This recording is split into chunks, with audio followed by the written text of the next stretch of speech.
pod, huh? It's pod. Scoot doo, blabbity blue. It's pod. Scoop dee.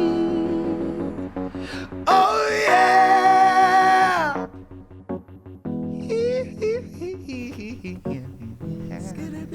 Testing, test. I have him here once you're set up. You brought your microphone? Yes. Do you want a cocktail? Saying it. Funny. Could you hear me? Brent. What am I doing?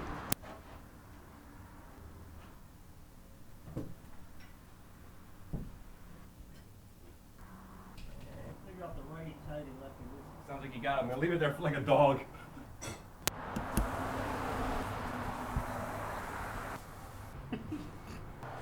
Test, test, test. Is that working? Yep.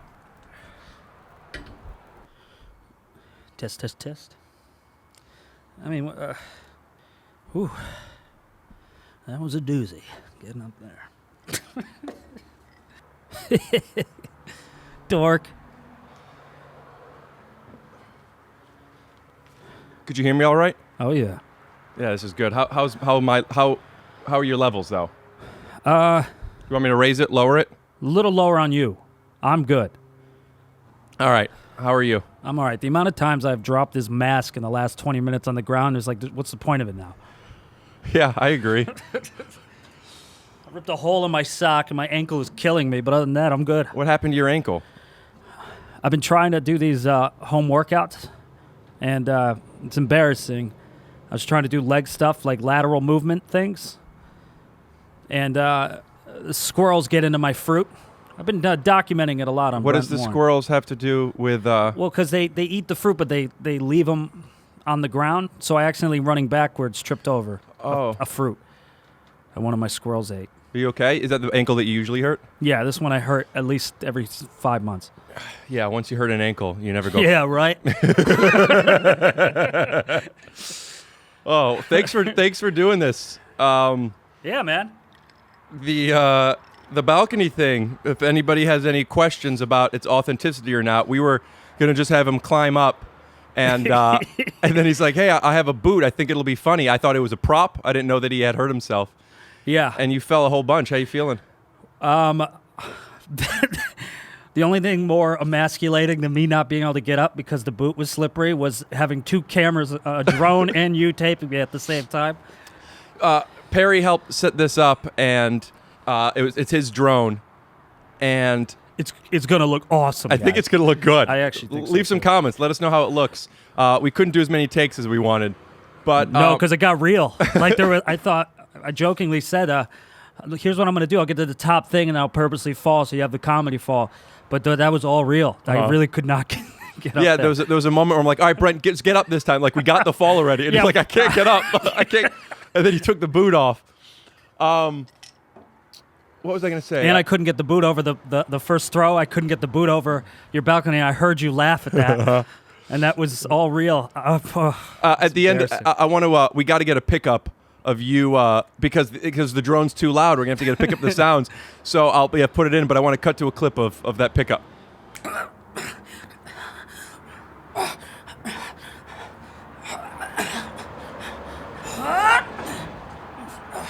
Make it a little more sexual.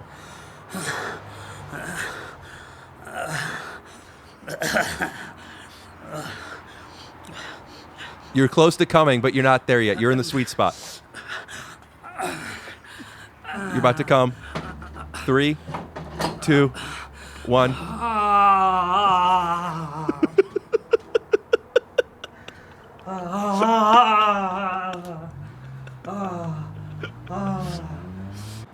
And we're back.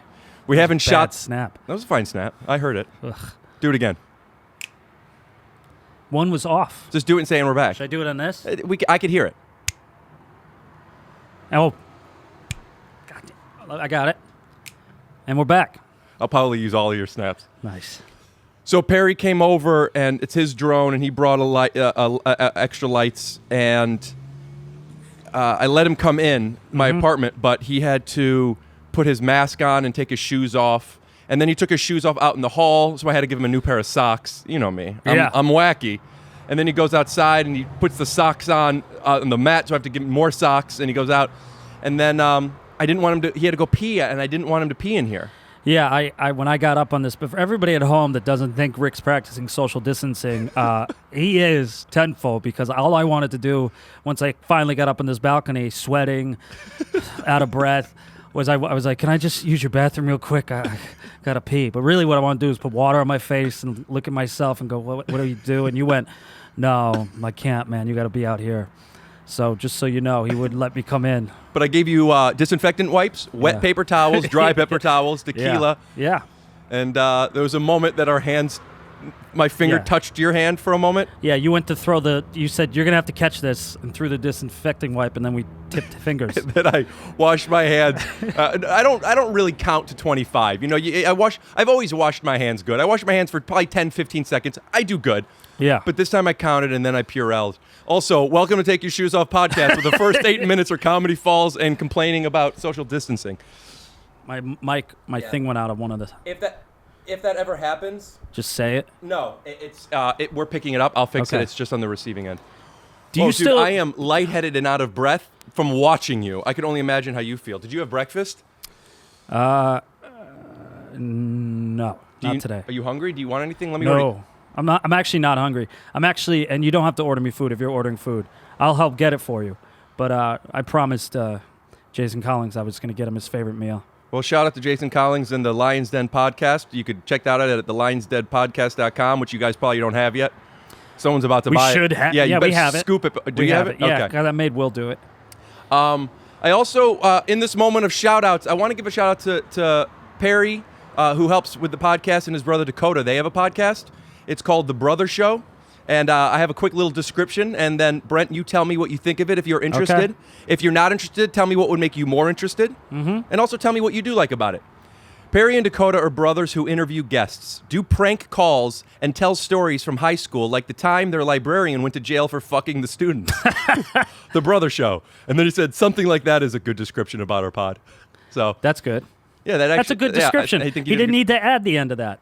I think I didn't need to add the end of that. Oh, okay. So that was just for you. Yeah, he sent the description, and then he pressed send. Okay. And then he sent another one, something like that, like whatever. Because I asked him, send me a description of it. Mm-hmm. And then he's like, something like that. And then he said, and I have a little tiny pecker, but Never mind. Never mind. Speaking of that, I had a flashback. I don't know if you still have the footage. And if you do, I mean, don't post it. But how emasculated I felt climbing up the thing with a drone on me and you taping me is how embarrassed and emasculated I felt when me, you, and Santino were doing the Dorito ad. And then we came back to your place, and for no reason, we just shot a thing watching porn, and we all got naked for no purpose, full naked. And you had the camera on the tripod right there. And I guess I forgot it was recording, so there's just a shot of my soft penis that you have. We'll cut to a clip. And we're back. So we were that was probably 10 years ago. Really? Yeah, I think so. Wow. We were everyone was filming. Santino really blew up since then, huh? We were shooting everyone was filming Doritos commercials. Yeah. So Santino and I went, and then you came and just were background in the Rite Aid where we were shooting this Doritos commercial. We'll cut to a clip. Does it look good? Tell me to go. No. Go look at it again. Is it framed up? It's exactly where it was. All right. What's up, Doritos? This is Rick, Andrew, and Brent. You moved it. It just moved again. It's exactly where it was. What's up, Doritos? Rick Glassman. Brent Morin. Andrew. Is that your last name? What's up, Doritos? Rick Glassman. You were second. Say your own name. I want to say my own name. Yo, Doritos, what's up? Rick Glassman. Brent Morin. Daniel Tosh. Here, Brent, hold the mic and walk close to him. Yo, what's up, Doritos? My name's Rick Glassman. Come on, man. What's your favorite treat? Will you say Doritos? When we go to a party, what do we love? Doritos. What do we love? Doritos. We're gonna go buy some Doritos. Don't laugh. Do it again. One more real quick. Miss, Doritos. What do you love to eat? Say Doritos. Say what? Doritos? I'll eat Doritos. I'll eat almost anything. We're back. Yeah, we were filming Doritos commercials, and we filmed a fake one, and then we came back and we put up a porn, and we did this bit where I wanted the volume to be high, and Andrew wanted it to be low. And I'm not going to explain the stupid sketch from 10 years ago, but like, yeah, we were all naked, but it was framed to we either can't see the penis, or like when I come back in, I block it with my arm and my hand. But you kind of just forgot. It came around the corner, and I was editing it, I remember thinking, how funny would it be if we kept it in? Oh, okay. Great podcast. It's hard to go from like this was what we were just doing was a sketch, and we were outside, and we were like, and also I got so insecure yelling action. I wanted to just yell go, but then Perry would think he meant for him to start walking. Like people watching this mid-30s guy in the valley just yelling, all right, action, and then you're just walking. And I just felt like such a dork. And now I'm still in like sketch mode, and I want to like have a real conversation with you, but I feel myself wanting to be like funny, and I'm not in a Why'd funny. you do a drama pause there? I don't know. I guess I was looking for what to say. Nice. But like I'm by just acknowledging that, it's making it easier for me to just like ease in, Okay. and have a conversation. Because just now I'm like, let's cut to the thing and the blah blah blah, and it's like, all right, relax. As wacky as this is, having you on my patio, I do want to have a talk with you. Wacky. Before we do, Rolling Stones calls it wacky. You are the one person that I asked to do this. I don't know if anybody else would do it, first of all. Yeah. And I don't know if I want anybody else to do it, because I knew that any bit that I give to you, Yeah. if you'll say maybe or no, but if there's a camera on, I don't think you've ever said no. No. What's the psyche for that? I don't know. I was actually saying to Perry when you were getting ready up here, I said I was looking for places to fall just flat on my back, and I was hoping I could knock the wind out of myself. Uh-huh. And then I said to him, I go, I don't know what my problem is. It's just that, but if camera's on, like, this is stupid. Why am I going to try this? I hurt myself working out. And then this, I want to do, but I go, if that's on, I'm just going to do it. You are, I pride myself on my comedy falls.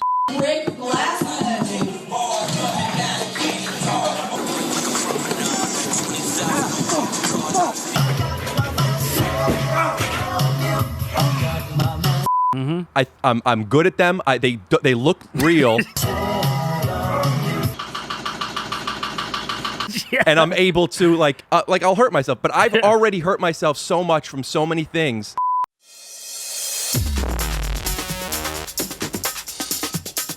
Yo, what's up, MTV? Rick Glassman here from That Guy and His Friend Comedy. I'm about to go up into Starbucks, order a soy latte. I'm gonna taste it, I'm gonna spit out, say, yo, this is real milk. We got Ryan in there to be the barista, we got Jolene to be the customer, and we got David Speckham to be the manager. Follow me.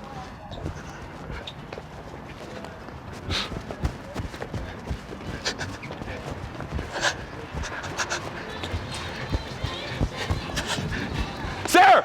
Oh, fuck!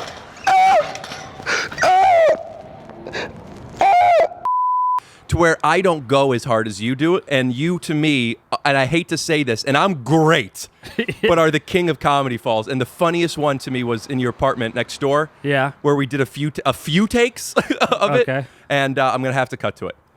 Which, oh, fuck, I missed the snap. It's okay. I didn't cut to it yet. Go ahead. No, Which no. one were you asking? Yeah. The one in your kitchen. Sullivan was there. The one in your kitchen where the first one was good, but we didn't have stuff flying, so I asked if we could set up some dishes. Oh, yeah, Do you yeah, remember? and I broke the dish and I was bleeding. Yeah. We'll cut to a clip. Sometimes you just gotta have Sometimes you just gotta have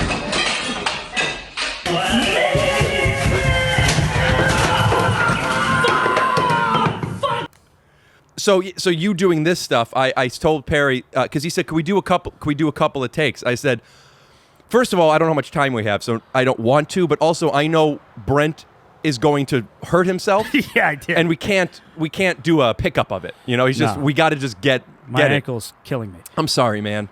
It's not your fault. I'm starting to feel all the falls from Undateable and Marry Happy Whatever and all that stuff. That's where I am. All the falls that I've done from basketball and bits, Yeah. and it's just like, and then you hurt yourself for, at best, a kind of a laugh. Yeah, and at best, no ratings. It's not like I was on a hit show. Were you doing big falls on Marry Happy Whatever? In the pilot, I did 3, and I got excited because I said, and I don't like to use a mat, so I did one where, Why?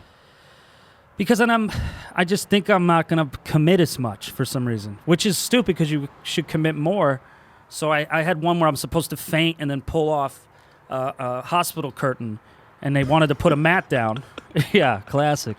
And I just wanted to do it without a mat, but it was just a hard floor. And I really hurt myself, but there was too many crew people, a lot of male ego, and Dennis Quaid goes, "Man, you really got that fall thing down, huh?" And when he said that, I was like, "Can we do another?" You know, and But it still hurts. I understand the idea. If there's a mat, my thought is if there's a mat, okay, here's what it is. What makes it easy for me to commit is other people believing me. Yeah. And if there's a mat, everybody knows it's fake, which makes me think it's fake, which makes me not be able to perform as well, which is all made up. Do you connect with that at all? Because the Yeah, mat is maybe, not actually. in frame. Maybe that's why. 'Cause- But they don't yeah. think that. They're not. They know Yeah. it's fake. Maybe that's subconsciously is like what my thought. Like Julie, our wonderful AD from Undateable, she constantly wanted to pad things when I would do falls, and I told her not to, and then I would take it off without her permission. I think deep down that's probably what it is. I feel like they think it's like, oh yeah, he fell, but they had styrofoam on the corners. So that brings up something that is I guess it's something deep that I've never really even thought about like this before, which is our performances. And I say our, like maybe it's everybody, but I know you're this way and I'm this way. Our performances are based on what the people there think. When we make the camera guys laugh, Yeah. that's the best. Yeah. But and shout out to the camera guys, Bill. We it's not about them. No. It's about the people at home, but it's hard to perform for the people at home, right? Well, it's also, I think that's just a comedian curse, though, too. We want the laugh so much. Like Bill on Undateable used to always tell us, guys, the joke's still funny. Just because people aren't laughing, don't think it's not funny. And we would all have that kind of like, and then this, you know, just so we could try to get some writer or camera guy to laugh. That's a comedian curse. It's like the old adage they say where you could be killing 1,000 people, but you only notice one person not laughing. I think that's just more of a comedian thing. I actually, the 998 people aren't laughing. I focus on the 2 that are. That's awesome. Thanks, man. But yeah, I think that's. How do you fix that? How do we fix that? I don't want to. Brent, but you're, how old are you now? 30? I refuse to fix it. You're 33? Like, thanks, man. Just a fan. You can't. Great balcony bit. Thanks, dude. What were you saying? Will Smith was on Ellen. Shout out to Ellen. We have her on the podcast coming up in a few weeks. And Alan, I'm going to get back to you, too. You just reminded me I didn't email her back. Go ahead. Will was talking about when they were doing the new Bad Boys, how he does his own shit, and he's ready to do his own shit. The camera's looking up, his shirt's off, he still looks great. Awesome. And he didn't even do the first take. He was about to do it, and then he goes, "What am I doing?" And then he got a stunt guy to come in. He's like, well, "This is what they do. These are young guys. This is what they do." Yeah.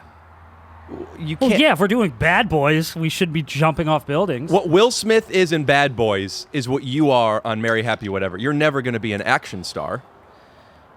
Yeah, I think I've realized that now. So I just don't think it's worth. Like even this bit that you just did. I which, could be in an action movie. I just can't be the guy, the Will guy. I have to go, I think we're in trouble! You know? I have to be, we get in the car accident, and then I'm like, well, that was nuts. Like that, I'll be that guy.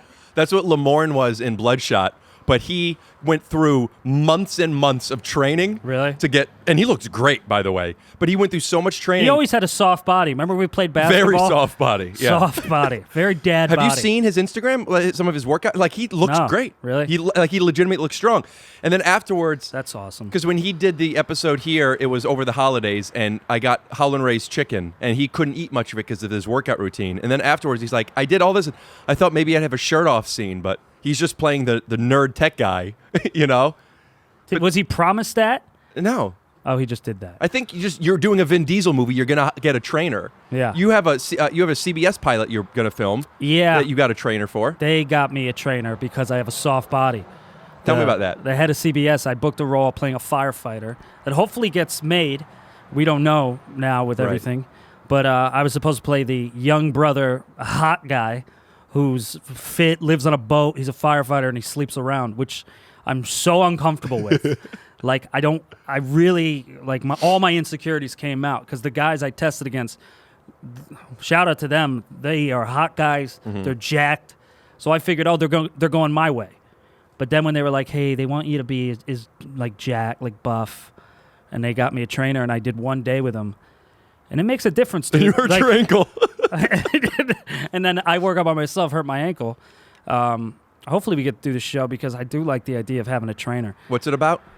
It's called The Three of Us, and it's about 3 siblings and my sister, played by Malin Ackerman. That's the other thing. Oliver Hudson and Malin Ackerman are my siblings. Both of them, like we did a Zoom meeting, they look so good. And and not only am I in this gorgeous family, but I'm supposed to be the hot one. So the level of insecurities and the way the way that writing needs to shift immediately. Tell your you go out for hot guys all the time. Just now you booked it. But you talk about, you always complain how you go into rooms. Yeah. Like I go into rooms and there are literally I've gone into 2 rooms where people are dressed as rabbis and I didn't know that it was like something like this. And I go in for people that, for things that I would do, but you go in for roles where it's people that like that. Do you have any stories about people that you've seen? No, it's always they want me to either, like, especially now, put myself on tape for a role that's like the leading man of something. I'm trying to think of one in particular. There was one. I remember, and Skylar Aston. Shout out to Skylar. Not that he's not hot, but he's a pretty boy version of you. He's like a regular looking guy who's good looking, right? Yeah. Like he's not turning heads, but once you hear him sing, he's hot, right? Yeah, I give you that. And then when we go in for, maybe not, maybe I'm not remembering, maybe I'm just thinking of his voice. What does he look like? I don't want to be mean. I mean, Skylar Aston, speaking of, he got in really good shape, actually. Yeah? Recently, I saw some pictures. He got in great shape. But when we went into Undateable, it was making me think of, that's not as much good looking as voices. That is, me and him, I think, fall into the same category, which is, I think, more of like a white guy everyman, But they have me go out for people where I'm like, I didn't get it, and then I find out Jake Gyllenhaal's doing it. Right. Where I'm going, guys, right. No. That's not even about looks. Just if Jake Gyllenhaal is getting it. I shouldn't even go into the room. 1, 2. If it's Jared Leto, that was what I was thinking of. There was some role that they had me audition for. They were like, oh, the director really likes you, and then I find out that Jared Leto's doing it, and that's a hot guy. Right. So I was like, well, then why did I go out for it? I don't know. Tell Stuff the story of Undateable. I want to be Tom Hanks. That's what I want more than anything. Well, you mean his career? Yeah, I just think that that's like something like I watched Money Pit yesterday, and I want to remake Money Pit. Sure. That I'm comfortable in. Yeah, he's a leading man that it's not looks, I guess, huh? Is that why you bring it up? Or are you saying the type of comedy he does? I like guys that like I dyed my beard today, because it was all white, and it's too dark. I left it in too long, and you could really tell that it's like paste on my face. You dye your hair? Yeah, I have to. How old were you when you started graying? 15. Really? Yeah. Yeah, your younger brother's gray. Oh, yeah, he's full white. This is white. How do you? I started graying. Aging dead. I started graying a couple years ago, and I didn't and don't care at all. But my pilot for Amazon, I'm playing a 25-year-old, and I mean, and I was worried that they wouldn't buy me as a 25-year-old, so I wanted to dye my hair just so. I mean, or that just make me 30. That I could play 30, but so I did it, and I had my hair dyed, and it just. I don't know if people can't figure it out because I tried it 2 different times. It's just all one color, and hair isn't one color. There should be like some reds and some blondes, a few whites. Especially if you have darker hair, it's harder. I just looked like I was Super Saiyan 4, and it just was. I was so uncomfortable, and people weren't saying. I was uncomfortable because like it looked like I was lying, And then David Finn said to me, "Oh, you've been dyeing your hair," and then just for a day, I'm. Well, we talk hair all the time. I will say, though, I actually think you clean shaven with a haircut, you do look 25. You look young. I always thought you looked young. You have that Eastern European Jewish complexion. Is that a young complexion? Well, it's like I'm Irish, so crow's feet and wrinkles, like they're gonna happen. Mm-hmm. And the older I get, like I'm actually less insecure about myself. Where I'm like, because I've always was like, oh shit, I look older than I am. Look at my dad. Now I'm like, whatever. I just diet because it's less for people to see me and more just mentally I feel better if I die my stuff. But I will say this: your insecurity about that is justified because we had the same agents for a while, and I'd be going out for hot guy, lead, 25, and then you get an email going, Dad, 46 or something. It's like, and I never understood that. I was like, he looks young, but they have you going out for 45. So I understand that insecurity you probably had playing 25, but I could picture it was less an insecure. It wasn't a vanity insecurity. It was it's so fucking hard to get a job. Yeah. I get a job now where I'm playing an autistic guy who's 25, and the autistic I could do. You know, Yeah. I'm doing it in this podcast, but the 25, I mean, Hey man, I want to do this show. I love the cast so much of the CBS thing, and we've been doing like Zoom. We did something for Zoom that we Right. sent in to help it get picked up, and but if actually doing the show, if we do the show, I'm gonna be so uncomfortable probably. Like I'll tell you this right away. I was supposed to be 25 in that show, and the rewrite of the script after I was cast was changed to 32. Which I'm Perfect. like, good. That's great. Good. And I kept saying to the creator, I love him. I said, keep leaning into those. Like the more Those what? insecurities I have. I don't want to see 25. Jake walks in with his shirt off, abs gleaming in the sun. I want it to be 32. Seen better days. Jake walks in. Just I don't know if that. I think that's just my insecurity, but. Makes it more comfortable to act when you don't have to live up to a description you don't feel like, That kind of plays into, I think, to the same psychology of putting a mat down. It's not believable. You feel if you're supposed to be 25 and people aren't buying it, it's hard to get into something. Yeah. It's easier to get into it. I mean, that's what my stand-up is. It's if the audience believes what my intentions, what I'm trying to do is real, I'm fucking locked in. And like it or not, and usually not, I'm doing it the best I can. But the moment people think that, oh, this is fake, it's like there was a mat down. I'm not 18. Yeah. It's really tough. So there really is something to making other people believe it. But I think that like the next level, and this isn't about you playing 25. I'm kind of talking to myself here. Sure. But the next level of professionalism is finding a way to know that they don't believe it, but still commit just as strongly. Yeah. And that's hard. Yeah, I totally get what you're saying. And you and I, me living in this building for 8 years, all we would do is vent about our insecurities, hair, chins, things. I have to have you do your impression of Brad Pitt falling asleep, by the way. Right now? You finish what you were saying. Oh, yeah. But for those of you who are listening, not watching, go to youtube.com/Rick Glassman, rickglassman.com. Go ahead and click on the Brent Morin and go to timestamp, whatever this is, because this is a money impression. A money impression. Ugh. I mean, God. But what were you going to say? Well, when we did Undateable, like there was a comfort in having you there for those insecurities. Like if it was written into the script or something, like I'm There's one thing I'm thinking of in particular, and I don't know if I could share it. Lego hair or something? The water bucket. Okay, yeah. You can cut to that picture too, where it's not a secret now. On my podcast, I have people sending me hair surgeons. I have to Okay, stop. I wasn't sure. So I've been talking way too much about hair problems. But on Undateable, we did the live version, and Bill Lawrence, our creator, would like to put in things without telling the cast, whether it was something about our personal life. And there was this water fight we were having, and I had said, I don't pour this shit on my hair. Like, I was just saying that earlier that day, like, the amount of topics and fucking surgical work that has to get done to build a shitty haircut in that show was unbelievable. And to Rick's credit, of course, Bill Lawrence doesn't care about that. So we're live. We do an East Coast feed. We're done. Now it's West Coast feed, which I guess, the idea was nobody's watching this. We already got it. Which was so stupid. So many people were confused. We took so many risks. They were so different, the It episodes. was like fucking Nick Cage was played by everybody in that show. So it's live. So during commercials, we would either have to extend these scenes or cut these scenes, and we'd have to do it on the fly. And at the end, after the last commercial break, there's 2.5 minutes left.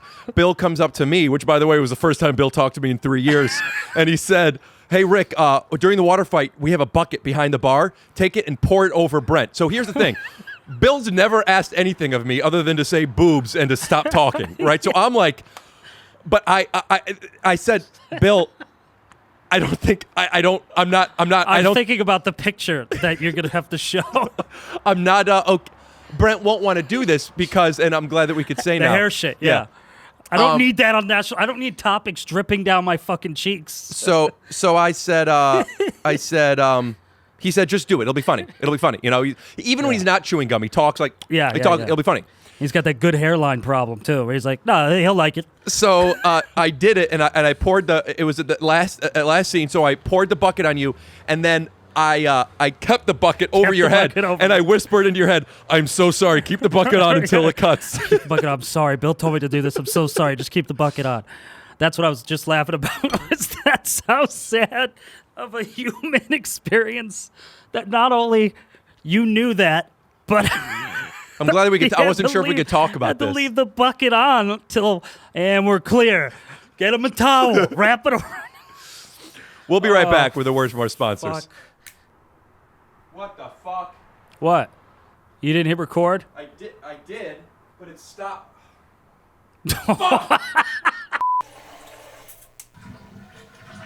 Hey there, Glassman boppers, and hi, goblins. I have a question for you. Why do we wipe instead of wash? If you pooped on your arm, would you wipe it up with a dry paper towel, or would you probably use a little bit of water? You see, buttholes have been mistreated for a very long time, and believe me, from when I was single, I know. The thing is, bidets have always cost around $1,000. Hello Tushy cleans your butt with a fresh stream of water for just $79. It attaches to your existing toilet, requires no additional plumbing or electricity, and cuts toilet paper by roughly 80%. Now, yes, this is an advertisement, and yes, I am pushing a product, but I use it. I just used it, and I'm being sincere when I tell you, it's awesome. Every Hello Tushy comes with a risk-free 60-day guarantee and a 12-month warranty. Maybe there's better ways of doing this, but after my poop, I turn it on, I wiggle around a little bit, I turn it off, I use a piece of toilet paper, dab it dry, and baby, my ass is cleaner than it's ever been.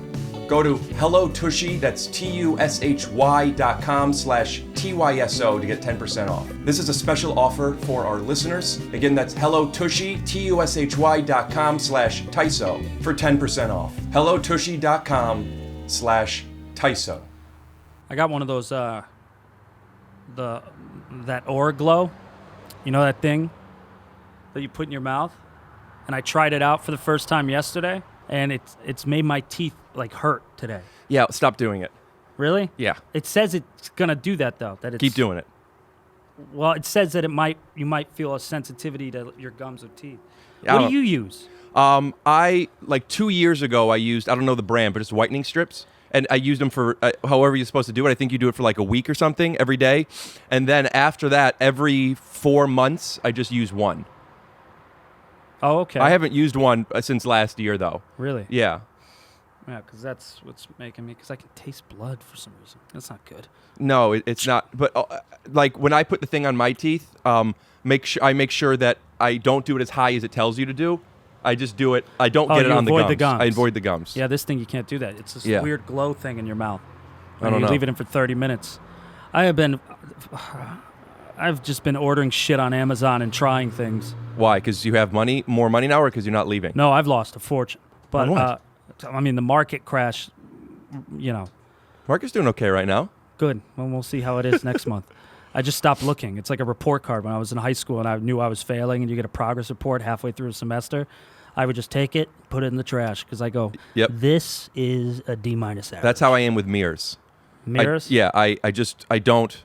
I know they're there, and I walk past them like I called them a bad word, and I want to pretend I don't see them. Like I just. Like Yeah. the corner of my eye, I try not to look. I don't watch myself when I'm acting in things. If I'm editing like a special, then I'll watch that. But I just recently I've been posting on my Instagram some of my clips. Yeah, I saw. Because I figured out that my phone can record the screen. You know that thing? I didn't know I could do that. Yeah. So I started doing it. But if I'm not editing it, I won't watch anything. But because I'll judge myself. But like this in mirrors, I'm always looking at myself. Like if I walk by a mirror, I got to look, and I want to work on that. So the way it works for me is I look in a mirror. When I look in a mirror, I'll look in the mirror until I find something that looks good, like an angle, a lighting, whatever, and then I close then I don't look, and then in my head, that's what I look like. I get that. So I used to for this because I'm editing this podcast all the time and I'm seeing what I'm looking like, and it's really helped kind of accept what it is, because I remember we used to go to the Galleria all the time to watch the ArcLight watch movies, and I would always want to get cheesecake to bring in or after or whatever. And I remember we were going down, I'm pretty sure this was with you. I don't remember exactly what it was, but I remember it was a moment where subconsciously, I always wanted to be in the NBA. Consciously, I want to be in the NBA, but I also wanted to be a hot guy, right? And I remember walking by and seeing a hot guy and just thinking, that guy looks fucking awesome. And it didn't matter to me. But then I saw some kids dribbling around. I'm like, oh, fuck, I want to, Be both. So, no. That was when I decided that I'm not going to be the hot guy. I'll never be the hot guy. I've accepted I'm not going to be the hot guy. But I have not accepted I'm not going to be in the NBA. That's not a rational feeling, but there is still something about like my self-worth and my value where it's like, yeah, I may not look good. I look fine, but like, look at me on a court. I mean, on a court, everything hurts. I can't do anything. But like, in my head. Anyway. If you were in the NBA, I think if you're in the NBA, you become a hot guy. Right. Like Well, look at there's so many ugly people in the NBA, but they're hot to me because they're in the NBA. But also, when you get in shape, your jaw, like, have you seen what Kumal, not with his shirt off, just his face. Oh, yeah. Your face looks good. Oh, yeah. Oh, I know that. Yeah. Good job, Ina. See, we're doing it again. Now we're just judging ourselves. Oh, do your Brad Pitt falling asleep impression, will you? All Could right. you do it from there? I think so. You can tell me if you can see it.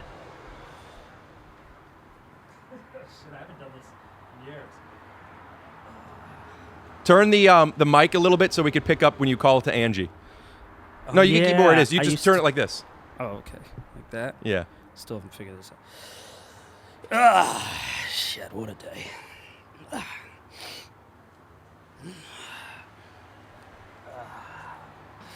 Where's that hair tie? It's gonna be in my way. Okay. Ange, turn on the humidifier for me. What's my call time tomorrow, babe? 7 hours. Okay. What a day. So this is everybody looks ugly when they're sleeping.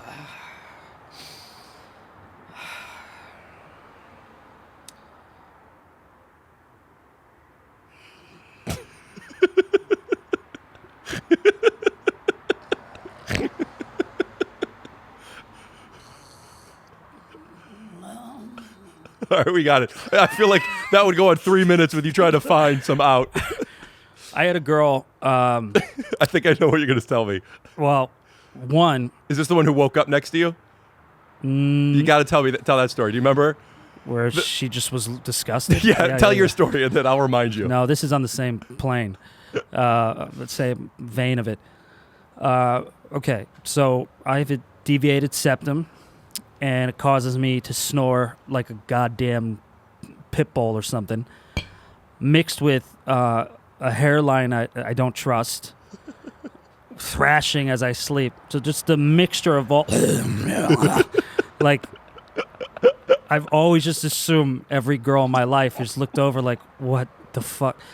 And it was validated because this one girl, an ex girl friend, first night she slept over, I wake up the next morning, and I like to cuddle, and I wake up the next morning, I put my hand to where she was supposed to be sleeping, and she's gone. My blanket's gone, so I had no blanket, and the pillows are gone. And she had set up in the on the couch. And we had enough of a rapport, so I went out there and go, hey, you all right? She goes, she said, and she's beautiful. This girl's beautiful. And it's not the girlfriend you're thinking of. It's not Ange. It's the one after. You know, and gorgeous. She just said, I don't think she meant it, but this is what she said, word for word. She goes, you sleep so disgusting. She goes, I'm sorry, I couldn't sleep, and you were just so loud, and it was just a lot, and I'm sorry I took your blanket, and I was apologizing. I'm sorry, it's just when I fall asleep, it's disgusting. And, oh, man, I've never told anybody that. Tell the story of the girl who saw you sleeping. Remember where we go like where it's like you know what I'm talking about? Yeah. And your shirt's off and oh. I think I know what you're talking about. So let me just say, if it isn't, I mean, I don't know if whatever. Who gives a fuck? Validate a little bit less, Rick. You are so hard on yourself. I just know watching this and editing, I'm just being like, it doesn't matter. Yeah. You know, I'm editing live time, and that's creating this meta version of me complaining to everybody. You know, there's a quote that I love so much that I do not listen to, that is Steve Martin, where he says, never let the audience know you're bombing. Oh, interesting. Because, first of all, you're probably not. It's like, thanks, man. Yeah. After! We'll do a picture after. It's crazy out there. Well, cut to a commercial. Yeah, I mean, this is...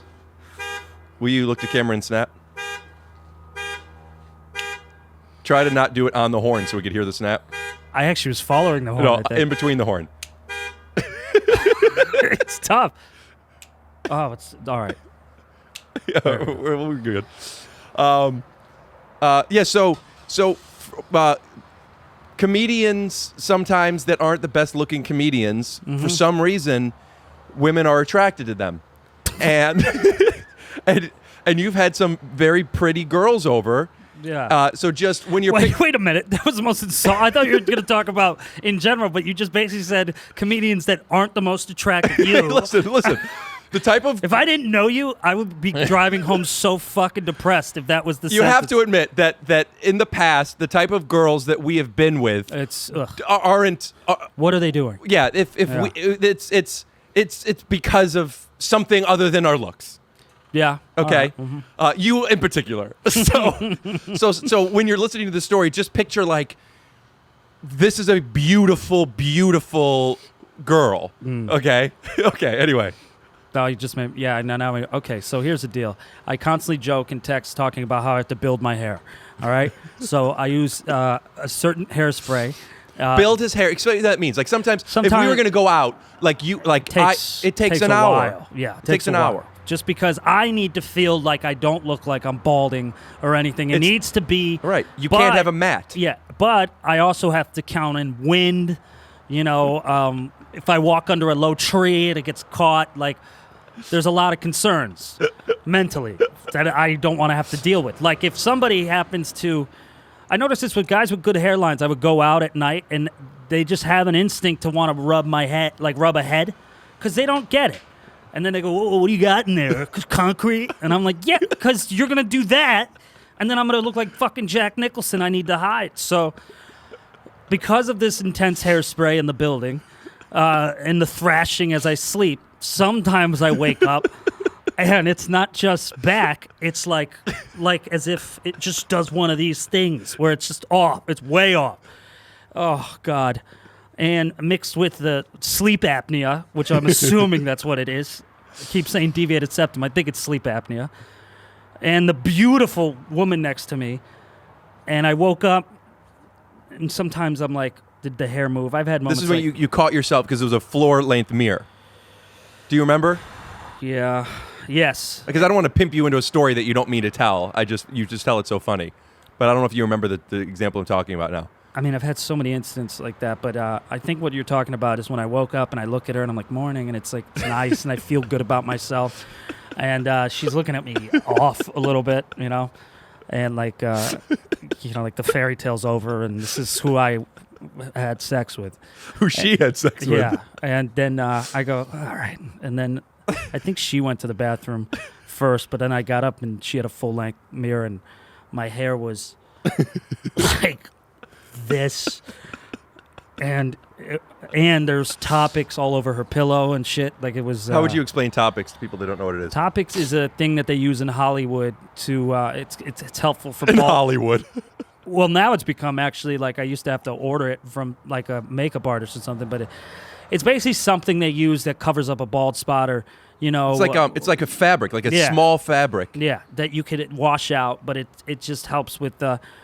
And honestly, I get a lot of the emails and I get a lot of DMs, and some people are mad at me the way I get mad at you when you talk about hair because they're like, "You have your hair. What are you talking about?" Mad meaning like you're like you have a 1-bedroom apartment talking to homeless people. Yeah, because I'm not bald, I am receding, but I'm not like it's not as bad as some of the people that we would see out. I think that you could connect to this as well as everybody who has ever thought about this before. Bald is a tangible, genetic thing. Yeah. It is also a state of mind. Oh yes, You know what I'm saying? Yes. And when you have a bald state of mind, and I've had one my whole life. I'm just terrified because if I lose my hair, no disrespect, I'm already going out for 45-years. Yeah. I can't. And I'm terrified. So I'm always looking at hairlines. I'm always looking at hair. So I understand what people are, but you have to understand, like, everybody has their own issues. Yes, everybody's got their issues, and you got things that you could turn. I always say you turn a there's certain things you turn a snowball into an avalanche. And so that's what I think about with my hair. So I have all the so topics is a thing I use sometimes just to make sure, okay, there's no showage of anything, especially in the back or whatever. Like David Finn, famously on Undateable, bald as shit in the back, used it all the time. But I had to throw somebody else under the bus. By the way, after that I actually want to talk about that. I was going to finish this story, but the story's done. Go. I wanted to talk about.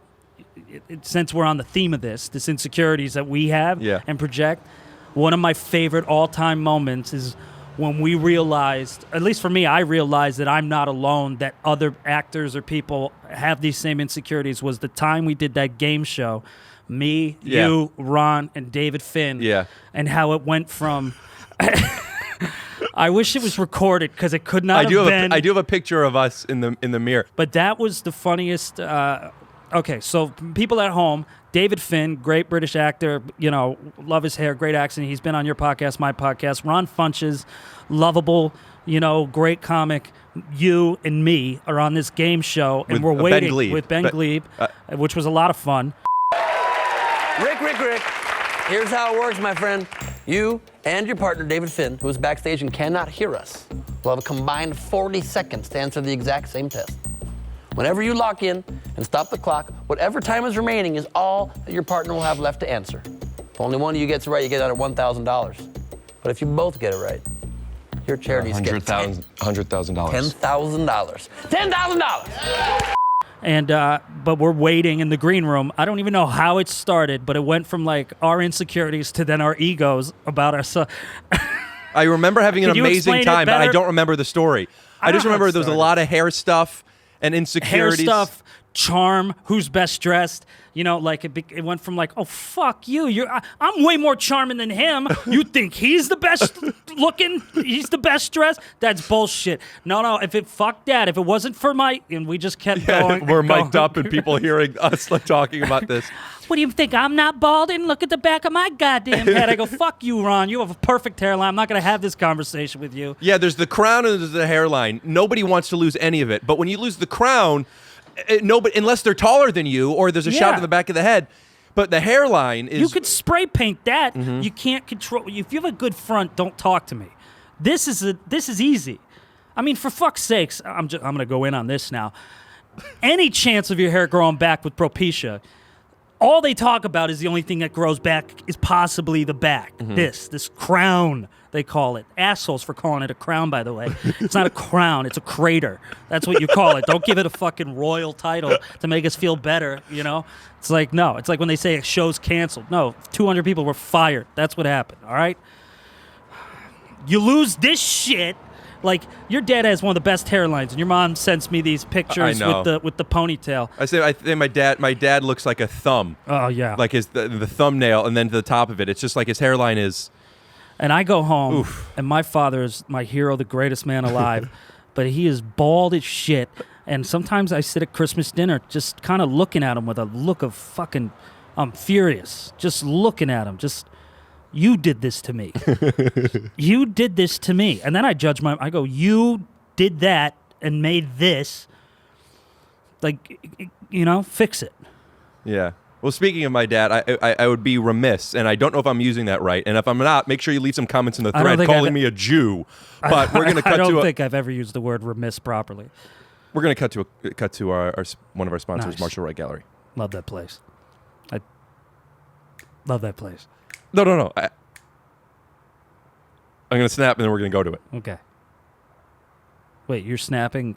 Okay. If you're looking for just the right flooring, you need choices. And at Marshall Carpet One, you'll certainly find them. Love that place. Is he getting a lot of business from this? I don't know how much he's gotten from it. I can't imagine. But last week, he forwarded me an email that was from somebody. I want to know who it was. I almost want to call him and ask because my dad promised him a shout out. And I'm like, huh? There was somebody that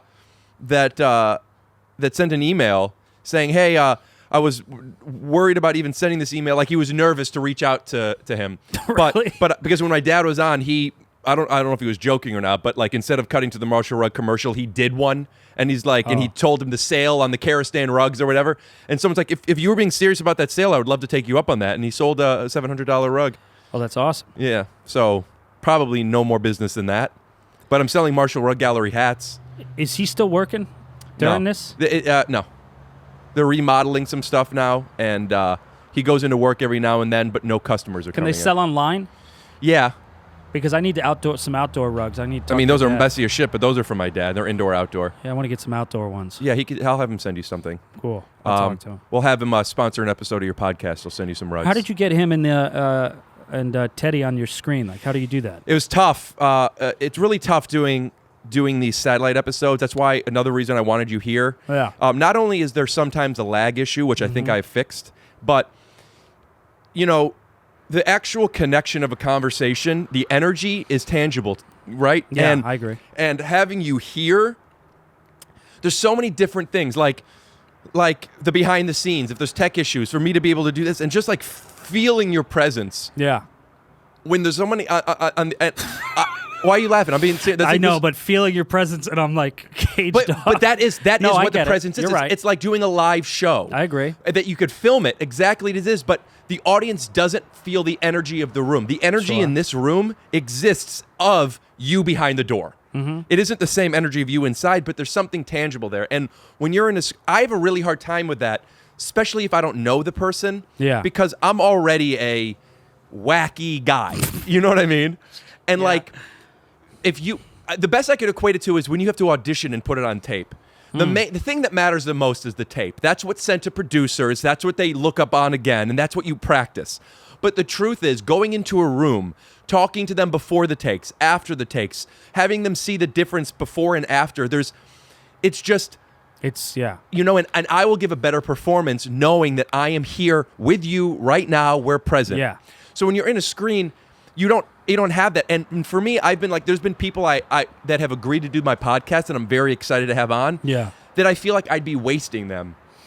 But anyway, I bring that up because not only is my dad now in the TV and Teddy's in the TV, my dad's in Cleveland, I'm in LA, Teddy's in New York. Yeah. And we're all smoking and talking. Wait, no, go ahead. Wait. And, and it's just like, this sucks, dude. The whole thing about smoking and getting high that is in the room. So, but we just did it in Zoom. Like, that's honestly, I would like to actually do a one of those with you, Teddy, and your dad. I would love to do it with you there. Oh, with me here. You there, okay. Me here, we're getting high, and just one it's too much. Well, how do I see them? The hear 'em? TV screen. I'll angle it differently. I put them up on the TV. Yeah. And we could just get high with it. Those guys are fun, man. They're fun people to get stoned with. The Dad Teddy episode 2 is my favorite episode of the podcast I'd love I've done. to do that one. That would be a good one. No, Yeah. I'm curious about that too because I like getting up early and I like having sports shows on. And now that everybody is remote when they're doing those sports shows, I can't stand them anymore because it's all this. And I want go ahead. And then there's just a long pause. It makes me laugh now, but I go and I'm go all right. No, go ahead, Max. No, you go. And I'm like, guys. I know, and it's with. I was watching last night a whole bunch of stuff on Isaiah and the bullshit that he was getting. Yeah. And for walking away without shaking Jordan's hand, and it's like, it's not only is it in the zeitgeist again, and it's something I've been watching from other stuff with the Jordan doc, and I knew all about. I think I've told you, but my dad and Bill Lambier were friends. Yeah. And my dad used to go to the practices, and my dad would be. My dad told me a story of him at the practice with the press, shooting foul shots with a team. That's and awesome. Chuck Daly said, everybody but Glassman's got to go. And all the press had to leave, but my dad says my dad's on the plane with them. That's insane. Watching it's really cool because I was too young to remember. Did your dad and Lambier have an affair? Like, So they were just buddies, and that's awesome. And I like to liken it to my dad was friends with the Bad Boys, and Yeah. I'm friends with the new Bad Boys with Blake Griffin. The difference is Yeah. I'm friends with Blake Griffin. He's not friends with me. You know what I mean? Yeah, I texted him to do the podcast about a year ago. I haven't heard from him. Shout out to Blake though, Love you, huge Blake. huge fan. Unbelievable fan. There's just something about being friends with somebody. I feel this way, and tell me if you could relate. When you and I know you can, we've talked about it. When you and I first became friends with Dane Cook, there's something about it, and it's still every now and then because he's just a guy. Yeah. Just like everybody else.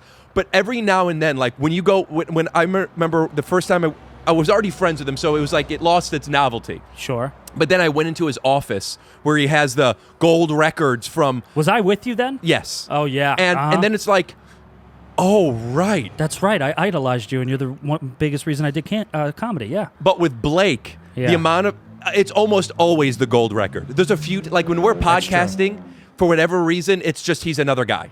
Yeah. But then when I have to leave, and then because his trainer gets there and he has his own trainer room, and I go down and he shows me his wine cellar that he turned into a trophy room with his dunk contests and all awesome. these medals. Oh my God. Yeah. Do you remember? We saw it at your place. I went to a Clippers game, and I was walking because I think I went with either Adam Devine or Eric Griffin, but they have those great seats. Yeah. So I'm on the floor basically, and I'm walking down the baseline to leave, and Blake is like very close, and I go, Blake. And I'm trying to have him see me, and he doesn't. Yeah. Then it makes it on TV, and I'll put it up here. It's a picture of me. It's I know what you're talking I asked you. I'm so embarrassed. It's so pathetic because it fully embodies. It looks like I'm doing this, and he could care less. And what's really embarrassing is that is what it was. Yeah. There was Blake. Yeah. Blake, because, yeah. because when he acknowledges you, like when I'm at the game and he sees me from across and he goes like this, Oh, it's everything. you know. But also, we're friends. I'm on the team for that split second when somebody, you know what I mean? Like I have that with when Kerry Rhodes, was a good buddy, played for the Jets, hit me up. I just got back from tour. I was in that apartment. I was exhausted, and he goes, "Hey, yo, B, you wanna go to the Jets game on Sunday in the owner's suite with me in New York City?" And I immediately went, "All right," and I booked a flight and left right away and got on a flight, booked a hotel, spent thousands of dollars. Just so I could go with him, meet other NFL players, sit in the owner's box. I went on the field, and these guys, Adonises, it was the coolest experience I ever had. And I'm a lot closer with Kerry now, so it's different. But like, even with Blake, I was at a famous restaurant out here, Craig's, with Zach Braff and Bill Lawrence, and we're sitting down, and I'm dressed like Ray Donovan, whatever that means, like. And I'm sitting in a booth, and I'm in the middle, and Blake Griffin walks in, beelines it straight to me. Zach Braff, Bill Lawrence here, George Clooney was over there, but he beelines it right to me and goes, "What up, Brent?" And I'm like, "Hey, what up, man?" And I go, "Hey, you got that fucking toothpick in your mouth." And for some reason in that moment, I was confident for 1 second, and then he walked away, and Bill Lawrence, huge basketball fan, goes, "Well, Brent just became the most popular guy in this whole goddamn restaurant. Like, it was the coolest." And Zach Braff didn't really know who he was. And then I said, "I got to go to the bathroom." I went to the bathroom. I literally went, "It was so cool." Like, it's athletes. Is it just us? Is it just all it's not straight just guys? us. Here's the thing. athletes at that level are what superheroes are. Yeah. Like the same chemical feeling you get, because superheroes spawned with Superman in I think 38, but like in the 30s, right? It was right when the Great Depression hit. Nerd alert! And here and like it's hope, right? Yeah. And I'm not going to get too much into it, but like I feel myself getting emotional with it because I do connect with this. Being a Magic the Gathering player, collecting comic books, action figures, loving this stuff, there is something to like Peter Parker is a nerd, you know. I mean, they're all nerds. Yeah. And even I was gonna say Wayne Gretzky, Wayne Newton, Bruce Wayne is he's rich, but he's just like they're smart. They're people that aren't the popular people. They're people that aren't. You know, the superheroes are, but they're alter egos. You know, Clark Kent just is this guy that Lois Lane doesn't even want to fuck. He's just walking around with glasses, and he's a dork. Get over yourself, Lois. The guy's still a hot guy. Come on. But what was I talking? Oh, the superheroes. But so superheroes come out, and Worst it's like pitch meeting. yeah, I know, right? And me when I forgot Bruce Wayne's name, I was like, I mean, I can't. It looks like I'm making everything up. But like being able to identify yourself in these people and then seeing how great they are makes you like love superheroes, right? And but the people that were athletes and wanted to be this, I see myself in them. You know, you made fun the first time I had Blake Griffin over when we podcasted, and Blake said that it wasn't possible, but I could score 2 points on him. Oh, yeah. Right? And there was this idea that I couldn't. No man could take it. But the reason is I'm a basketball player. I'm just like you, Blake. The only difference is you're a superhero. Yeah. I talked way too much. I'm really embarrassed right now. Don't be embarrassed. I don't know if we need to cut some of that out. I'm really feeling embarrassed. The embarrassing is that it took me an hour and a half of courage to walk over to your apartment when Blake was here. I was so nervous just to meet a NBA player that was in this apartment. And he was playing for the Clippers at the time, too, so it just had to be strange for any neighbor to just see Blake Griffin walk out, and I just couldn't get by that idea in my head, and how good his calves looked in those pants. And his sweater, and that's what I was going to say, because he perfectly fit. NBA guys at like these are already superheroes, but then someone like Blake, who he just is fucking. He's ready to film. Peak you know, he everything. looks and he's just a good-looking guy, and he's funny. And then he laughs at something I did. Like I was at Just for Laughs. We connected. He laughed. I tweeted him. I said, "Let's do a podcast." He said, "Great." He comes over here. I know. And do you know what that does to me? Yeah. Do you know how that makes me? You know what I mean? It's like when a pretty girl thinks you're good looking, you see yourself through their eyes.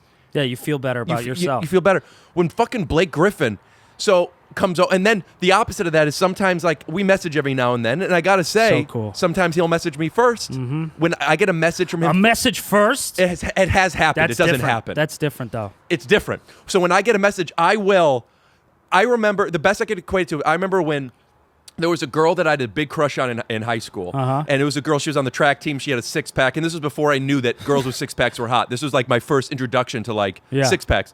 And it was like, okay. And we went out, and I thought she liked me, and we went on a date, and then we go back to, I drop her off at her place, and we end up sitting in the car because I want to make a move, but I can't find, and she ends up talking. We talked for, I don't know, it was until 4 a.m. We got there around midnight, so like close to 4 hours in the car. And I was too scared to make a move. And then, all right, and then she left, and I never kissed her. And then for 45 minutes, I remember being, and this is, by the way, this is college. Like, I'm not, I'm 21, 20. I'm sitting in my mom's bed, and I'm like, it was during the daytime. My mom's there, my dad's downstairs, and I was like, I need to message her. I need to figure out what to say. Yeah. People talk about that. I'm scared. I've never experienced that before, with the exception of this girl in high school. And my mom, and like, what do I say? And I couldn't figure it out. The only other time is when Blake messages me first. And like, sometimes I don't want to message back right away. Or he sees his 3 dots and then it goes away, then 3 dots and then it goes away. I don't think he's messaging and waiting. But like, I always think they're waiting. Like, he didn't know what to say to me because I'm me. I will do sometimes, I'll just heart it. So it's just like, Rick was like, oh, cool. But then like the next day I'll write, ha ha ha, or whatever. Like, can we keep this engaged? I know. Like, honestly, it's like if Dennis Quaid texts me, I consider him a friend. I've slept over his house. Like, I don't. We had a fun night, and then he came to Comedy Store, and I stayed. Awesome, by the way. But like, he texts me, I'll even look at it and go, I'll write him back in a minute. I'm working on something. Like, but if I got Blake Griffin, Yeah. I was trying to think of other athletes, but it's really just him and Kerry Rhodes. I don't really, Steve Nash, but I don't have his number. Nash wouldn't do it for me. I mean, Nash is awesome, and I love Nash, and I'm a huge. I mean, any athlete would do it for me. no, but they the got text first, that's different. Like, I'm always reaching out to these guys to get a ding. Blake's writing me. Like, that's even my cool. friends. Yeah. I'm always the first to message. Sure. Other than DeWalt. Yeah. DeWalt and I will be. I engage with him first, or he engages with me first. But other than that, I don't have a friend ever in my life. Sometimes my mom says, "Okay, are we done?" when we're talking. You know what I mean? Yeah. Like, and I'm fine with it, but I'm always the one to reach out first.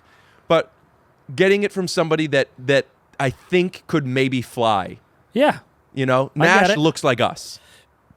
Well, Honestly, in person, well, I guess you're 6'3", He's my height. right? Yeah. I just didn't know that. I thought he was me. I feel like I could beat Nash up. I don't know. He's pretty strong, man. We wrestled. He's pretty strong. Cool. I know. You have a clip? No. But, honestly, this one thing I'm going to say, speaking of athletes and bodies and sweaters, I had this argument with Chris D'Elia. We did this thing for ringing in the New Year shit, like talking head thing. And he went on a rant about how basketball players, like, how they do the walk to the locker room and they're all dressed cool, you know? And his argument was like, you play basketball. Don't fucking, Chris stuff. Fuck this. Last time I played basketball, I went and I played with my friend Rick Glassman. And I went to this school and I hopped the fence like I was 35 or 4. Too old.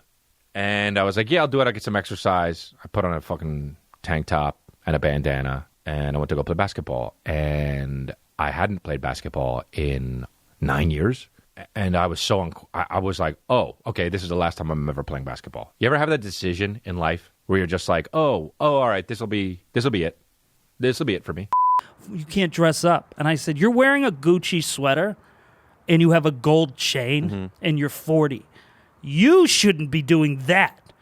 Ball players shouldn't. He goes, why? Defend your argument. Why should basketball players do it? I go, because basketball players have perfect bodies. So if you're going to test out fashion on anybody, you do it on the perfect body. So that's why Westbrook can wear a shirt like this, but it's buttoned to his belly button. I mean, anyone else is just a drunk lunatic walking into like a Mexican restaurant. Them, it's like their bodies are their shirts. You know what I mean? They are my fashion icons. Yeah. When on Undateable, I went in and I gave them pictures of Russell Westbrook. I said, this is me. Yeah. And you need the shoulders, you need the back, you need the ass, you need all of it. Yeah. Then you can wear the fun hats and shit. Like, I'm all for taking risks. Like, you know what? Power to you, Chris. He's always told me the richer he gets, he wants to dress more European, and he's heading that way. He's a man of his word. Great. But if anybody should be dressing up, it's athletes. Yeah, athletes are literally, they're on runways. Yes. Those are runways. But runways are ridiculous because why are you walking like that? And this is manufactured. That is real. That's real. That is in the superhero metaphor. That is them walking away from the explosion. Yeah. Having athletes walking like that, and also having seeing the people that we think are losers but are the us's, just the people that are just there, Yeah. looking at them, and then when LeBron daps them or something, it's like, That's it. It's everything. there's a video I saw on Instagram where some kid is outside where LeBron at nighttime, LeBron's getting off a bus and just walking by, and the kid asks if he can take a picture, and LeBron goes down, smiles, and gives him a little thing. And the kid, it didn't just make his night, he'll remember that for the rest of his life. Oh, I remember that. And seeing how excited, it blows my mind, and I understand it, but it blows my mind the effect that these people have from just going like this. Yep. A wave is like they just got fucked by them, and they can't believe it. It's mental. What does that do to your psyche? You know, rewatching this doc and seeing Jordan, who, if it wasn't Jordan in that huge suit and beret, looks absolutely ridiculous. But now, not even just remembering the times back then, if looking at it now, it looks awesome in front of the Eiffel Tower and just the people. It's what does that make you feel like? How do you have to feel invincible? Invincible and probably cripplingly insecure. Like in the Jordan doc, I like that he's talking about like he can't do anything. He's got to sit in his hotel room, and he goes down the lobby, and he's getting applause before he even leaves the damn place. It's got to be tough, right? Yeah. Could you relate to that after doing a great set at the Comedy Store and everyone coming up to you and being like, dude, I love D'Elia. Could you introduce me to him and stuff like that? Joking aside, that is what they always say. You know how many people have been hitting me up in this quarantine asking me if I could ask Chris to do their podcast? Never asked me to do it. I just ignore them. Put him on blast. Who? No, I don't want to do that because I've been doing that on podcasts and stuff, and I always go home feeling weird. Sure, I would have bleeped it.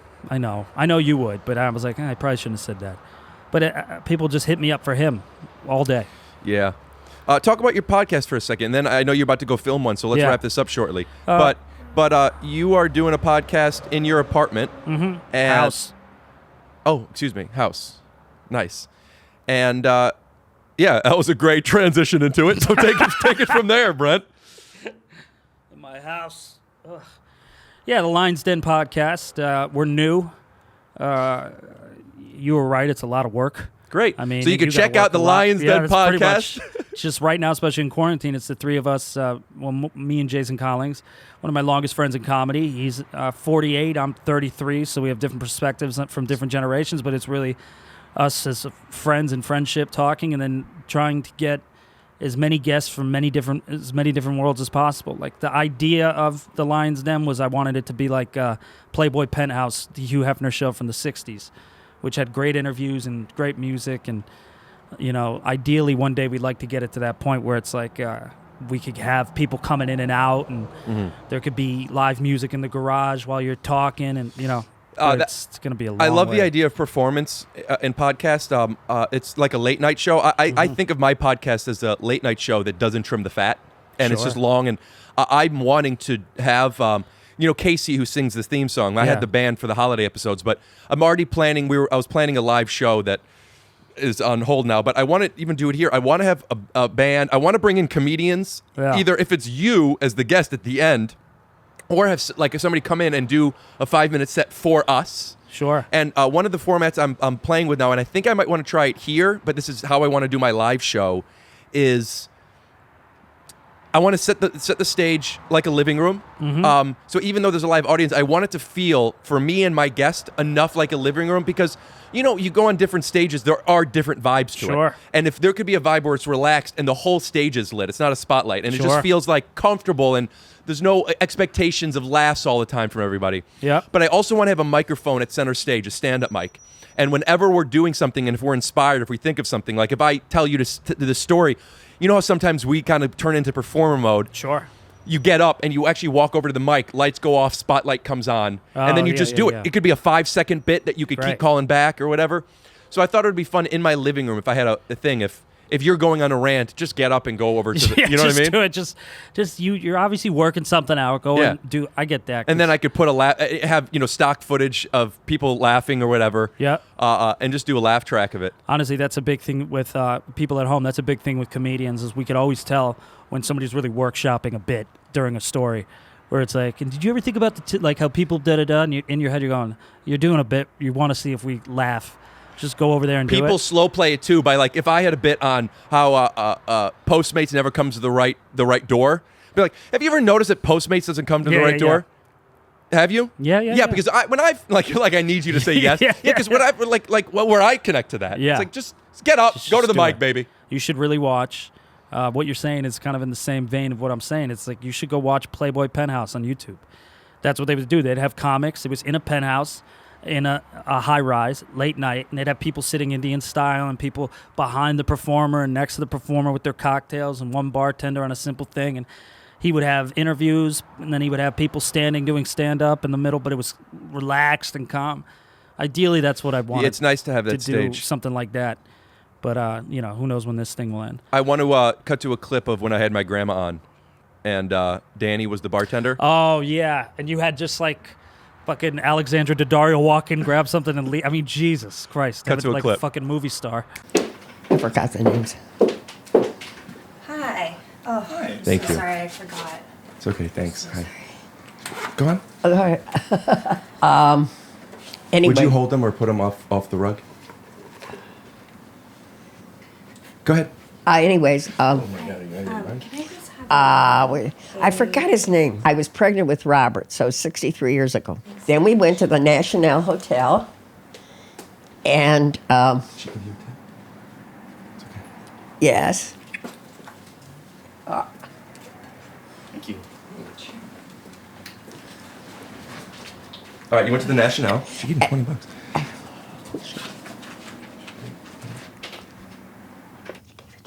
She's beautiful. Why don't you get her name? Why don't you go get her? Daddy, look out the window, see she left. Okay, well, I have the curtains set. I told my grandma when she was here, I did an Instagram story of her inviting, like, come on down to take your shoes off and have a drink, because Danny was doing a full bar. And then people would just walk in randomly, and my grandma thought it was a real... I thought she would know for sure after the first one. The whole time she's like, Ricky, take that down. You know, too many people. But when pretty girls would come in, she was like, what, who? She was. Why didn't you say anything? I like that. But anyway, I kind of cut you off when we were talking about the stand-up stuff. You're getting so hard on yourself. Well, I want you to tell more about the podcast, and I also want. That's pretty much it. I mean, I want you to tell me about like your feeling on it, because podcasting is hard. It's a different muscle. Yeah. Like we're finding as we go, we're getting better and better at it. Like what have you today, learned? I got to do it. I've learned not everything has to be a home run that you say. There can be pauses. There could be silence. There could be pauses in conversation. People just want to hear your voice. Like I started analyzing other podcasts that I really love. You know, like I want to get good at interviews. I'm not there by any means, and we haven't been able to have guests anyway. But like, I think half of it is you're just getting better. You're learning each other. The thing is like when you have two people with a microphone beside yourself, three people in an unscripted podcast, you're going to interrupt each other. You're going to cut each other off. It's, you know, you try to figure out the rapport between everybody, but it's been fun too, because then, you know, some segments I'm talking about mental health, talking about certain things that I like. And honestly, you do so many of these things, you forget what you talk about. So it's nice when people email in.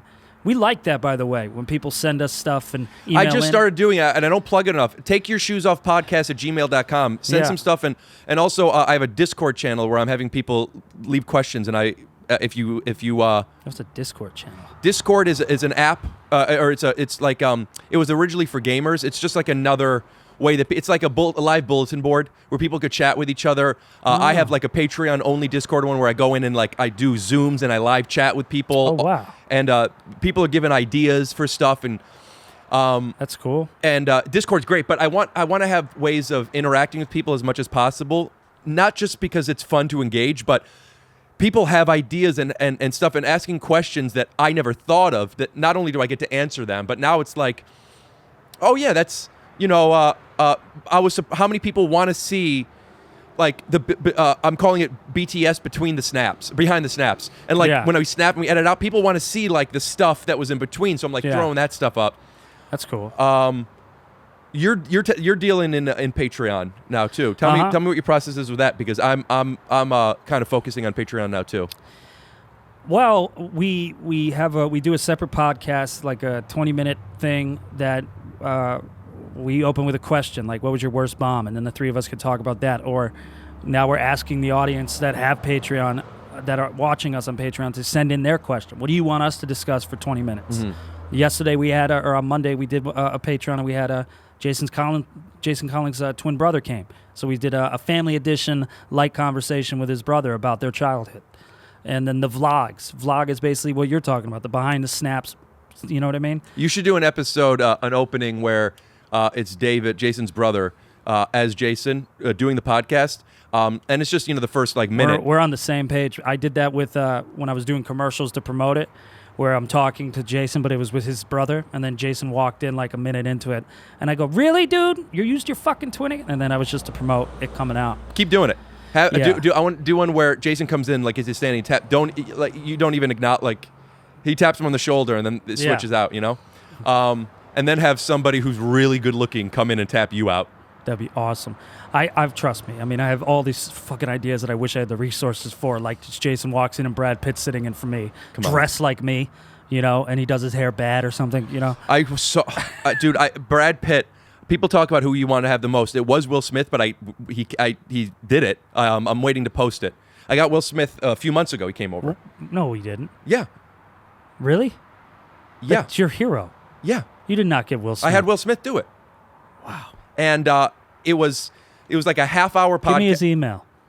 No, I don't have his email. It wasn't through him, but also I can't. I'm not going to send. Give me something from him. But having Will on was also. No, I didn't have Will on. Okay. But how do I know? Sometimes you have these unbelievable guests. so I was on Bobby Lee's brother's podcast, Stevie Weeby. Yeah, and it's funny. And on it, he said, "Who do you have coming up?" And I named some names, and I said Will Smith. He goes, "Are you serious?"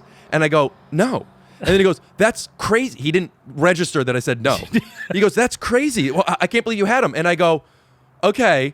So I look into camera and I go, "So I'm pretty sure I already made it clear to everyone. So I'm just gonna go with this."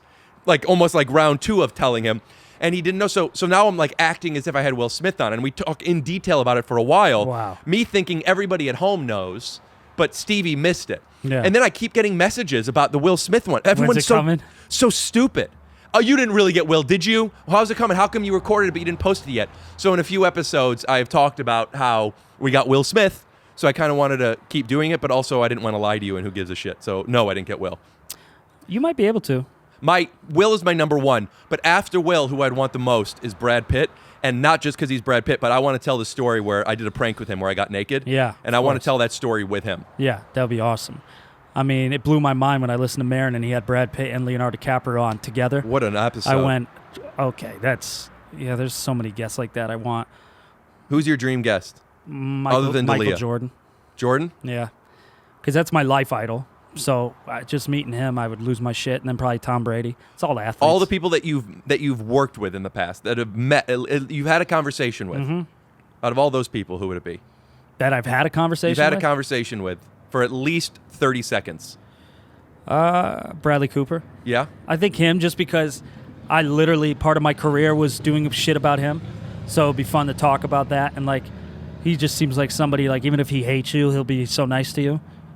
Like, he would obviously not want to be there or want to do it, but he'd be like, "This is great, man. Love your setups. Thank you for having me." You know, he'd be one of those guys, so he wouldn't hurt my feelings. Be honest. If Bradley Cooper said he would do it, would you want to do it with just you and him, or would you want to do it with the 3 of you and him? It would have to be the 3 of us, because it's like the whole show.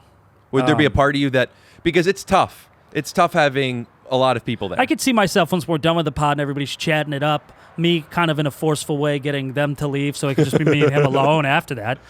You know? Like that I could see me doing. Like, yeah, so Jay, just hit me up tomorrow when you get home. Just text me when you get home and go. I don't need, I'm good chilling for a little bit. I kind of want to get yeah, order but some you food know, or the something. thing is like your wife called. Like, you got to get home, and then Will, just get the fuck out. You're easy to talk to.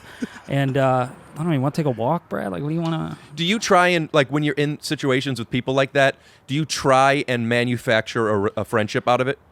No, no. I don't try to manufacture friendship. I'm pretty comfortable with actors and singers and shit. Athletes, I find myself just sweating the whole time. But no, I don't say that, because I've met real dicks too. Working at Conan, I've met every person, and my job was to walk them from their dressing room to the stage. So I've met, freaking Joe Biden. I've met presidential. I've never heard you say freaking before. I don't know why I did. Presidential candidates, people like I've been around. Name one other presidential candidate you've had on. Well, at the time, Sarah Palin, John McCain, Joe Biden, I think, was on. I don't know if a Bush was on. We had some, because I remember Secret Service being around more than once. Wow. But yeah, like stuff like that blew my mind. Like being with walking Sarah Palin. And that was your job, basically, was just like handling the guests. Yeah. We're ready for you, and then you follow me. Did you have your voice high like that? Of course. It's just like my waiter voice. Uh-huh. I couldn't stop saying fantastic all the time. It's fantastic. Great What choice. would you like? Great Cheeseburger? choice. Fantastic. I could tell them counting it, but I couldn't stop myself. Like, I knew people that were fucking, like, probably, you notice he says fantastic a lot? And then me coming back like, here you go. Can I get you anything else? You have any Cholula? Yes, we do. Fantastic. And I kept going, stop saying fantastic. I did that too. That's fantastic. So you're going to have the steak medium? Fantastic. And I was like, you got to stop. Like, teenagers, I remember a table of teenagers laughing every time. like, and then laughing hard every time I walked away. And I go, I know they're laughing because I kept saying fantastic. All right, I got to do mine. Yeah. All right, man. Well, That was fun. what's your Instagram? At Brent Morin? Jesus Christ, Will Burkhart. Like, I told them that I'm doing your podcast and left my front door open. And I know he's going to call to be like, should I just walk in? 26-year-olds. Yeah, that sucks that he did that, dude. Yeah. Are you cool getting Really grinds my gears. over the balcony? Yeah, that's a lot easier down. All right. So at Brent Morin. For everything, at Brent Morin and Lion's Den Podcast. That's all we got going. And I want to also plug my Patreon now. Patreon.com/takeyourshoesoff. I'll be showing the full versions of Brent trying to get up on the balcony. Yeah, and I think I have, when this comes out, I will have either just posted or will be just posting the episode I did when my girlfriend Betty and my mom met for the first time. And we did a full podcast here. That's going to be up there. And get on Discord. You should also look into that too, because I have Patreon set up to the Discord. Discord, people have access all the time because it's just like a messenger, but there's only so many people in it. And I chat with people all the time in there. It's fun. So go to patreon.com, blah, blah, blah, and you know what I mean? And I know they're promoting shit. I know, it sucks. Give me $5 and I'll show you a video. Give me 10 and I'll suck your cock. And honestly, I've said this on my podcast, so I'm going to say it again. We hate having to go make sure to rate and review and subscribe. We have to. We hate it, but for some reason you have to. Because people don't do it. And also, thanks. Like this. Give a thumbs up. Subscribe. Go over to iTunes. Subscribe. Give it 5 stars. Go over to Spotify. Tell everybody, because I'm putting so much fucking... And you know what it is? Let me tell you something. Let me stand up for myself for a second. There you go. Okay? I put so much work into this. I am losing money on it. Uh-huh. And I feel bad asking people to push a fucking thumbs up. Push the button. Push the thumbs up. And I used to talk about this and then I stopped, but I used to tell people, if you don't subscribe, you don't watch. Yeah, it's done. Subscribe. You have to. And click the fucking bell. On YouTube, right? That's a thing. I always see people go ding. Yeah. Is that not that important? I feel like the people that click the bell, if they haven't clicked the bell, they're not going to subscribe and click the bell. Okay. You know, I just see it on like Logan Paul's vlog. I have no idea. I put it up. Bing. You listen to that? What is that? What is this blog? You like vlog? You listen to that? You watch I watch his vlog. I like him. I like him now. He's a little older, and he's like, "What the hell? What had happened to me?" No, I'm just watching vloggers. Yeah, Betty said to me last night. Let me pull this up. It's just pictures of her tits. You know, I'm like, look at what she showed me. Nice. She said, I want to get a cartel leader on my podcast. I think that'd be funny. Yeah, that'd be great. Like to get some criminal. Like I want guests like that for the Lion's Den. Scientists, you know. I try to read a book and I get like 3 pages in and I try to talk to them. Yeah, I want to get more like people who are masters of their field, not too. just comics. Uh-huh. I just had Julia, who's in the top 10 and potentially 7 when this comes out, or 5 of American Idol, and talking about the process of it. And they film it all live, and they all film it at home. And they said it's basically like just a great podcast setup that they all do themselves. And it was nice talking to people that's still in the entertainment industry, but it's a different craft. It's different. Yeah. But Betty, she said that she was eating cucumbers and olives and watching people blind taste test ice cream. She said the epitome of boredom, just like the things that we're watching on YouTube now. I know. So if you're still listening to this after we ended it 3 times, Betty was watching ice cream shit. You know. All right. Great. Awesome. Thanks for coming over. Thanks for having me. I'd love to have you back, and we'll get my dad on. Oh, I would love that. And let's get high. Yeah, we could do that soon. Yeah, great. Too. I'd like to do that. And just a reminder, thank you, Perry, for letting us use your drone and for helping out with the podcast all the time. Check out, it's called... Shout out to his hairline, good hairline. Great hairline. Mm-hmm. He looks like a little Blake Griffin. Yeah. Yes. Yeah. Mm-hmm. So it's called The Brother Show, and I'll put up a link in the description. And I'm sure, Perry, you're going to get tons of action from this. There's going to be 18 people who are still watching this. And those people, if you don't click the bell, don't watch next week. Yeah. My name's Rick Glassman. Scoot doo.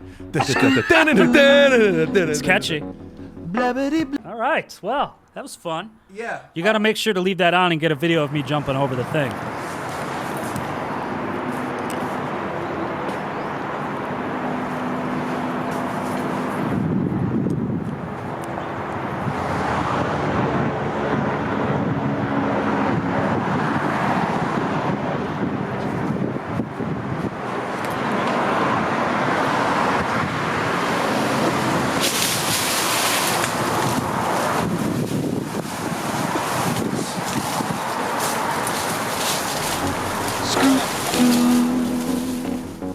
Blabbity blue. Scoop dee. Oh yeah.